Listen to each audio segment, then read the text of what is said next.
Buenas tardes, profesor. En esta oportunidad nos toca hablar sobre la reforma agraria. Los integrantes de este grupo son Pasache García Susan Sheila, Palomino Guaitaya Freddy, Torbisco Bravo Williams Tommy, De la Cruz García Juan Carlos, Castañeda Rojas Lian Cristian y Álvarez Navarro José Manuel. La reforma agraria promulgada en 1969 constituye en el Perú un suceso crucial para las comunidades campesinas, donde el general Juan Velasco Alvarado puso fin a un periodo donde gobernaban los hacendados, la economía y la sociedad. Esta reforma responde a las condiciones internas que ya se veían venir desde los años 50, como la migración extensa de la población del campo a las ciudades, asimismo las intensas manifestaciones efectuadas por los campesinos en su afán de mejorar las condiciones donde trabajaban, de los cuales estas manifestaciones acababan en lo que es la toma de terrenos de los hacendados. Ah, la clase política conservadora, reacia a la idea de una reforma, de una reforma agraria, se vio obligada a aplicar de alguna forma una intervención donde no se vieran afectados. Ante ello surge la siguiente controversia. ¿Fue beneficiosa la reforma agraria? En nuestra opinión consideramos que sí fue beneficiosa la reforma agraria. A continuación detallaremos las razones por las cuales estamos a favor. Hola, profesor, ¿cómo estás? Soy José Manuel Álvarez Navarro. Y bueno, yo voy a expresar los beneficios sociales que tuvo la reforma agraria, ¿no? El primero fue la mejora de las condiciones de la vida, ¿no? La reforma agraria permitió a los campesinos acceder a tierras para cultivar y vivir, lo que mejoró sus condiciones de vida y les brindó seguridad y estabilidad. La otra sería el empoderamiento de las comunidades rurales, ¿no? Al otorgar tierras a los campesinos, se fortaleció el sentido de pertenencia y la identidad de las comunidades rurales, lo que contribuyó a su empoderamiento y su desarrollo, ¿no? Ya. También sería otro, los ganadores institucionales de la reforma agraria fueron las comunidades indígenas, como lo mencioné antes, ¿no? Porque al final terminaron con más tierras, más número de comunidades, de 1000 a 3000 al final de la reforma. Ocuparon un tercio de la sierra del Perú y crecieron de tamaño y de población. Aunque es importante decir que el gobierno de Velasco no tenía ninguna intención en apoyarlas, pero como ya habían sido reconocidas desde el gobierno de Leguía, no podían escapárselas. Finalmente quedaron fortalecidas. Y estas comunidades tienen filiales en Lima, migrantes que les demandan dinero a los demás bienes. Muchas gracias. Le paso a mi compañera. Gracias, compañero, por el pase, y yo les voy a hablar sobre dos aspectos políticos de la reforma agraria. Punto número uno, la redistribución del poder.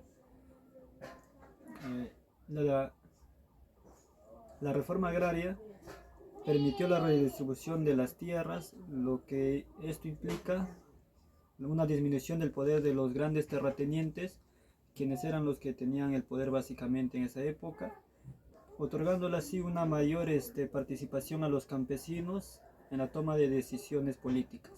Punto número 2, el fortalecimiento de la democracia. Al otorgar tierras a los campesinos, se promovió la participación política de un sector históricamente excluido, ya que anteriormente los terratenientes eran los que tenían mayormente el poder. Lo que contribuyó al fortalecimiento y al desarrollo de la democracia y la representatividad. Doy pase a mi compañero. Buenas tardes, profesor. Soy Freddy Palomino y hoy le voy a hablar sobre el tema de la parte económica de la reforma agraria. En la parte de aquí, lo primero que tenemos que recordar, la primera gran reforma agraria del Estado peruano fue a fines del año 1960, para tratar de mejorar las situaciones de los campesinos andinos, costeños, de todo el país. En la reforma agraria no fue beneficiosa desde el punto de vista económico. Muy bien, en esto todos tenemos que saber de la reforma agraria en el año de Velasco, en la década de 1970, tuvo importantes consecuencias de la economía peruana. El Instituto Peruano de Investigación Económica señaló, muy importante, que la exportación de tierras agrícolas privadas llevó a una mayor información en el sector. Tras la desaparición de grandes haciendas y problemas de las cooperativas, muchos trabajadores se volcaron en el sector informal entre 1969 a 1970. La exportación alrededor de 9 millones de hectáreas, generando una deuda económica y un retraso en el crecimiento del PBI per cápita, que tardó 30 años en volver a la cifra de 1968. Además, esta reforma también generó incertidumbre de las inversiones extranjeras, desincentivando en las inversiones en el sector agrícola del país, que debido a las deudas sobre la inseguridad sobre las propiedades y las inversiones de nuestras tierras. Le paso a mi compañero. Muchas gracias. En conclusión, es importante mencionar que la reforma agraria tuvo diversas limitaciones y desafíos tanto en el ámbito político y económico, y que sus efectos pueden variar según el contexto y la implementación específica en cada país.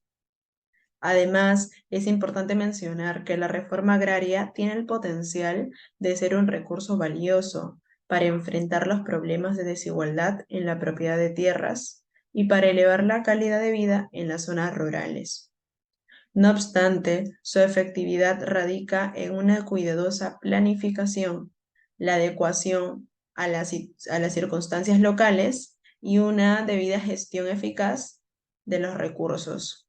Sin embargo, es importante mencionar o destacar que el éxito de la reforma agraria dependió de la planificación adecuada, la adaptación al contexto local y la gestión eficaz de los recursos. También los desafíos y obstáculos, ya que pueden variar según la región y la situación específica, por lo que la implementación debe abordarse cuidadosamente en esos factores. Ahora le doy el paso a mi compañero Liam.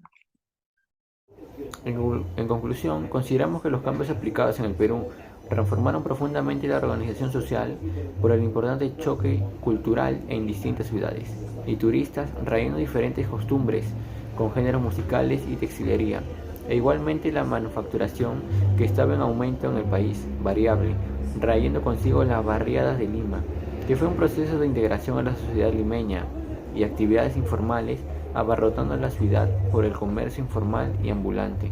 Durante estos años se desarrollaron leyes populistas que aumentaron la informalidad. También en la década de los 90 se lograron ver un cambio radical, es decir, revertir la crisis que existía a principios de esa década, pero no resolvieron nada de manera integral y efectiva, los problemas de la economía. Si bien se logró una considerable estabilidad económica y social, los choques internos y externos que provocaron la severa crisis que se dio, han revelado la debilidad de la economía pobre de las reformas implementadas. La falta de un plan integral para reorganizar el Estado, la debilidad y la falta de autonomía de las instituciones gubernamentales y el creciente nivel de corrupción sugieren claramente que el proceso de reforma económica es el resultado de esfuerzos para reintegrar al país a las finanzas globales. Los cambios que ha sufrido el Estado en aspectos básicos como agente financiero, como regulador social y como empresario. Bueno, le doy el pase a mi compañera Sheila.